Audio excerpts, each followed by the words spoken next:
Salve, querido palmestrante, tudo tranquilo? Já há algum tempo, várias pessoas têm pedido para eu falar um pouco, mostrar um pouco da minha árvore genealógica. Quando eu comecei a minha árvore genealógica foi em 1999. Só que na época eu fiz tudo somente no papel, eu não coloquei isso no computador. Só fui colocar lá por 2005, 2006, 2007, por aí, nessa época que eu fui colocar de forma online. Quando eu fui fazer essa pesquisa de da onde eu ia usar, qual plataforma eu ia usar, eu não lembro de ter encontrado tantas opções para poder fazer. E uma das que me chamou a atenção, e talvez a melhor na época, não sei, foi essa aqui, geni.com, que eu cito dela, eu gosto dela, porque eu tenho um afeto por ela, porque foi a primeira, enfim. Então muita gente fala, por que você não faz lá no MyHeritage? Por que você não faz no Family Search? Bom, eu tenho a minha árvore lá no Family Search, a mesma, né? Obviamente. E no MyHeritage, no Wikitree, em outros. Isso é um problema, tá? Se você tem árvores em lugares diferentes, porque vai dar duplicado. Ele vai dizer assim, eu encontrei encontrei um Wilfred, meu pai, né? Lá no... Aí você vai olhar assim, não, mas já é da minha árvore lá no outro site, né? Então é ruim ter em vários lugares. A vantagem é que cada plataforma tem pontos positivos. Então, uma faz uma coisa melhor, outra faz outra coisa melhor. Enfim, não tem uma que seja ideal, excelente, que te resolva todos os problemas, seja todo o lado positivo, né? Então a Geni tem, lógico, os pontos positivos, tem os pontos negativos, obviamente. Mas, como eu falei, é a primeira que eu comecei, enfim, é o que eu mais utilizo. Bom, a minha árvore genealógica começa da seguinte forma. Eu estou aqui, meu pai e minha mãe. Vamos dar uma olhada pro meu lado paterno. Aqui então são os meus tias avós aqui em cima, todos eles. Minha avó aqui, Luísa Pal. E esses são todos irmãos e irmãs dela, tá? Aqui é o meu lado do Raimund Hauptmann, meu avô, que eu sempre falo que ele veio da Áustria em 1927, que ele nasceu em Santos, que subiu a pé a serra até São Paulo. Enfim, toda a história que vocês olharem em outros vídeos para trás, vocês vão saber. Aqui então, enfim, irmã dele, que eu já entrei em contato com bisnetos dela, que moram hoje na Alemanha. Johann Hauptmann, irmão do meu avô também, aqui para baixo, a descendência. Encontrei parentes que moram hoje na África do Sul, moram em Dubai, enfim, umas coisas bem loucas. E esses Markel aqui, a Catharine Markel, que são os descendentes, foram os primeiros descendentes dos irmãos do meu avô que eu encontrei que foram para os Estados Unidos. Enfim, subindo aqui. E tem essa Camila aqui, né? Que foi inclusive foi um bisneto dessa Maria que localizou essa Camila aqui, né? Que ela era mais velha do que o meu avô e ela morreu jovem, né? Ela morreu com 9 anos, antes do meu avô nascer. Bom, então subindo aqui, Raimund e Maria Eppinger, todos os nomes alemãos, mas a região, inclusive, não é Alemanha, né? Todos esses aqui nasceram na região onde é o sul, mais ou menos, da República Tcheca, quase divisa com a Áustria. São várias vilas por ali que eles casavam aqui, daí iam pra lá, daí voltavam, enfim. Você tem que ficar, quando você faz a pesquisa disso daí, você tem que fazer tudo naquela região ali. E esse meu bisavô, depois que a minha bisavó falece, em 1919, um tempo depois ele casa com essa Cristina e ele vai falecer na cidade de Steyr. Como eu sei disso, no documento de nascimento dele consta essas informações, por mais que eu não tenha localizado nem o casamento deles, nem o óbito. Então é importante olhar todo tipo de documento, porque às vezes no documento de casamento, de nascimento, como eu falei, tem informações lá do outro casamento, do falecimento, enfim, é importante. Só que quando eu comecei a minha pesquisa, eu só sabia até aqui. Eu só tinha essas informações aqui. Eu sabia que existia o pai do meu avô, que é o Raimund, eu sabia que também era Raimund. Só isso, eu não sabia mais nada. E aí, que é aquela história que eu já contei num vídeo, de que minha irmã encontrou um papel dentro de uma gaveta que tinha uns nomes a mais, que ia até, por exemplo, esse Anton Hauptmann aqui. Então tinha o Raimund, Anton e as esposas, então a Maria Hodianek e a Maria Eppinger. Então, com esses dados eu comecei a localizar os documentos e pude avançar melhor nesse ramo. Era o ramo que eu menos tinha na época, mas hoje, dentro da pesquisa, é o ramo que eu consegui mais avançar cronologicamente. Então, Matthias Hauptmann, e todos esses ainda são da mesma região. Então, desde aqui do primeiro que eu localizei, aqui para cima, Andreas Hauptmann, ele é meu octavô. E minha avó é essa Catarina, que eu sempre falo que é a primeira, a mais antiga que eu já consegui localizar, porque eu tenho o óbito dela de 1675. Ela faleceu com 80 anos, então supostamente ela nasceu em 1595. Por que eu não consegui avançar mais nesse ramo? Afinal de contas, foi tanto longe assim, porque não vai mais? Porque esse livro que eu encontrei, o óbito dela, é o primeiro livro do vilarejo que ela morava. Não tem livros antes. Então, não consta no óbito dela aonde ela nasceu e nem onde ela casou. Então, pode ser que ela já morava na região e aquele foi o primeiro livro. Pode ser que o vilarejo tenha sido criado naquele momento e ela tenha vindo de outro lugar. Então eu não sei por onde continuar a pesquisa. Pode ser que exista registro dela em outro lugar? Pode ser que exista. Mas que outro lugar? Não dá pra ficar procurando livro por livro de todas as cidades. Dá, mas vai levar muito tempo. E eu não tenho tempo para fazer isso no momento. E aí o que acontece? Esse Andrés aqui, depois eu encontrei o censo da cidade de ano por ano e vai mostrando dele com os filhos. Quando o filho nasce, aparece o nome do filho. Depois o filho casa, some o nome do filho do censo. É muito legal utilizar esse tipo de lista também. Voltando aqui para baixo, como eu sempre falo, eu gosto de pesquisar todos os ramos colaterais, de fazer uma árvore completa realmente, né? Nesse aspecto da árvore genealógica como pessoas, nomes e lugares. Então eu vou pesquisando todas as pessoas que têm algum tipo de relação com os meus antepassados direto. Então, por exemplo, quando eu abro aqui Bartholomeus Hauptmann, porque nessa época os registros eram em latim, eu encontro aqui, por exemplo, o Andreas Hauptmann, que é a minha linhagem, mas encontro os irmãos deles, Margarida, Madalena, Catarina, Josef, e todos esses eu vou fazendo a pesquisa também. Por quê? Porque eu posso conseguir localizar descendentes vivos dessas pessoas, que teriam essa conexão lá em cima, em 1700 e quanto?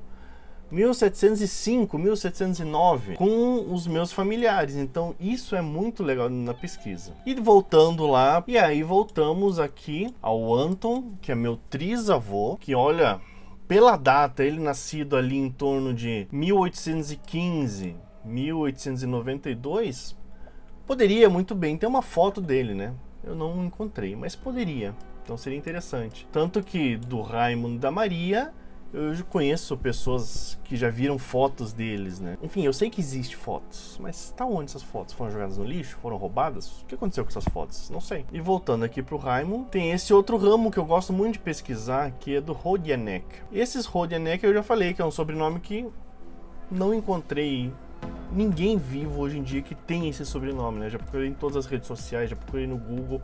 Não existe, não bate esse sobrenome com ninguém, né? Só se teve uma variação desse sobrenome. Por toda a minha pesquisa até o momento, é um sobrenome que eu olho que foi extinto. Sumiu, porque provavelmente em algum momento só houve mulheres na família e as mulheres não passavam sobrenome e acabou-se. Ficou assim mesmo o sobrenome, ficou sem existir. Voltando aqui então para a minha família mais próxima, meu avô e minha avó. Esse meu avô, quando ele veio da Áustria, eu falei, eu quero fazer um vídeo especial só sobre ele, contando diversas coisas do que eu já consegui localizar, das histórias que eu pesquisei, como eu localizei, aonde eu pesquisei, tem bastante coisa. E ele, supostamente, pelo que eu encontrei do registro do filho dele, que também é Raimund, ou seja, são 3 gerações Raimund aqui, ó, então vamos ver aqui, ó.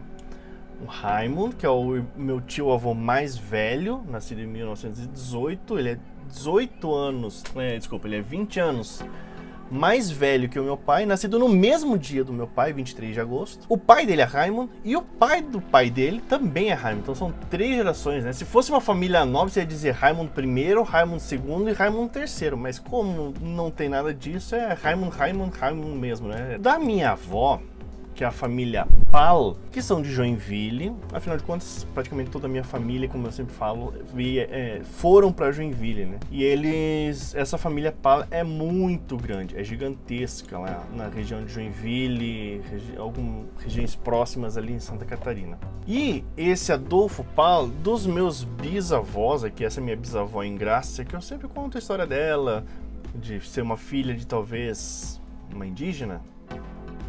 Bota interrogação aqui porque eu não sei a resposta. Manuel Cidral, não sei também. Esse daqui é o ramo que eu não avanço para cima até o momento e não sei o que fazer para conseguir. Um dos caminhos que eu tenho feito, eu digo que eu não sei o que fazer, mas eu tento várias coisas.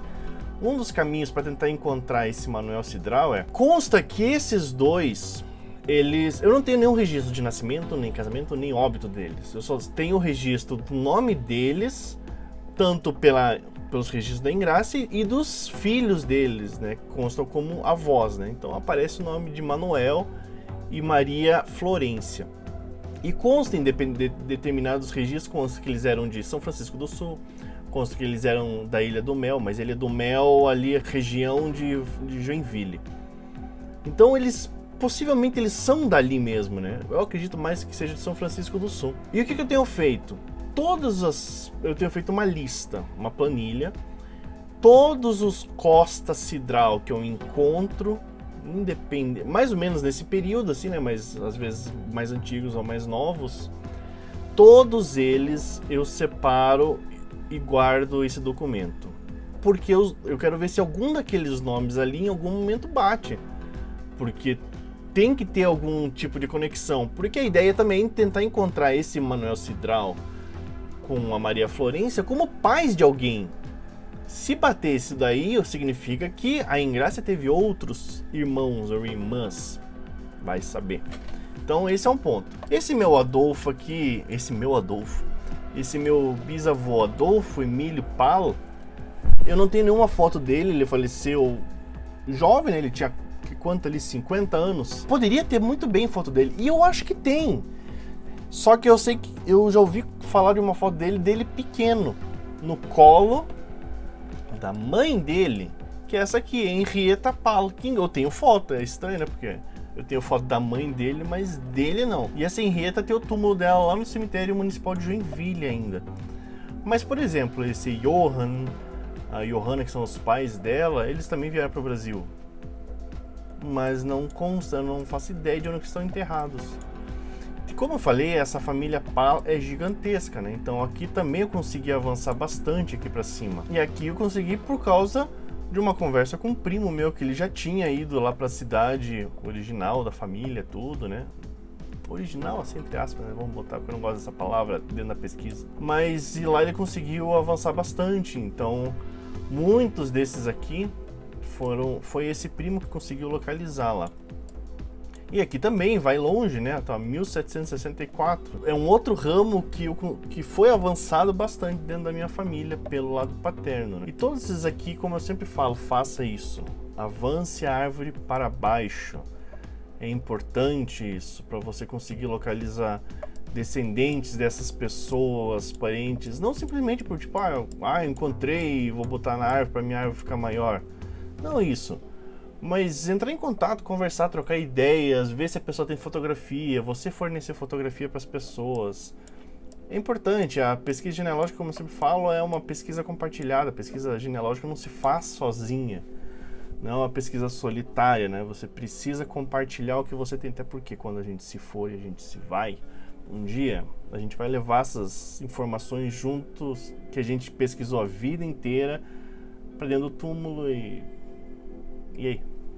Não faz muito sentido, né? Bom, esse aqui é um pouco do meu lado paterno, não vou abrir toda a árvore genealógica, porque é muita coisa, tem muita gente aqui. Mas mais ou menos, para ter uma noção da minha árvore, é esse aqui. Do lado materno, depois eu falo em outro momento. O que eu queria trocar uma ideia com vocês é o seguinte. Eu tenho pensado, eu acho que vale muito a pena, mas eu gostaria também de saber se vocês acham que vale a pena isso, né? De começar a fazer algumas lives, pensei semanal ou a cada 2 semanas, em que a gente possa ir trocando ideias sobre pesquisas, sobre métodos, sobre aspectos da pesquisa genealógica.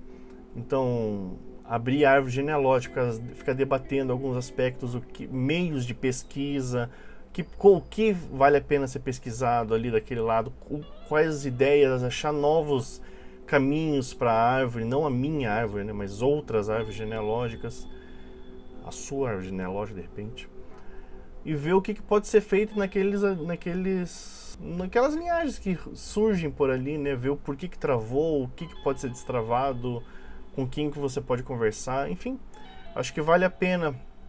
O que vocês acham? Escreva aí. Grande abraço.